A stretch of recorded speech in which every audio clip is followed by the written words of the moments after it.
Bohoniki est un village tatar situé dans l'est de la Pologne où vit une importante communauté musulmane. Cette petite bourgade habituellement calme est située près de la frontière avec le Bélarus, au niveau du poste de Kousnitsa-Brouski. Et ses habitants sont donc devenus les témoins et pour certains les acteurs de la crise migratoire qui se joue depuis la fin de l'été.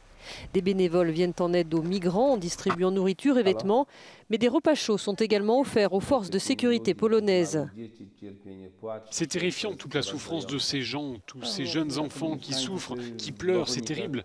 Et en même temps, en tant qu'habitants de cette région, nous nous sentons en sécurité tant que les militaires gardent les frontières et eux aussi sont épuisés. Nous essayons donc d'aider des deux côtés parce que la situation est une honte à la fois pour les migrants et pour nos soldats.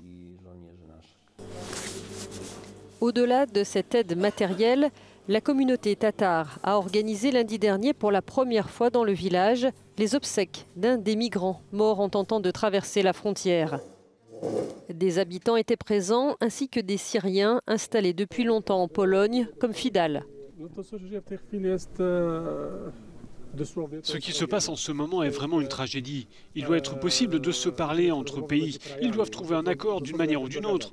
Soit les renvoyer dans leur pays, soit les faire venir ici ou autre chose. Mais il faut arrêter de les balader entre ces deux situations. C'est impossible de les laisser à la frontière. Quelle sera la prochaine étape? C'est juste un massacre.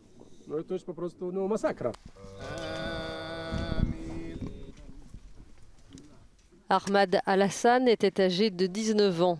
Il a été trouvé mort il y a un mois dans une rivière près de la frontière. Il y aurait été poussé par des soldats bélarusses. Depuis le début de la crise, au moins 10 migrants ont perdu la vie de ce côté-là de la frontière. Les villageois qui ont enterré Ahmad redoutent que d'autres ne suivent ce chemin vers leur cimetière.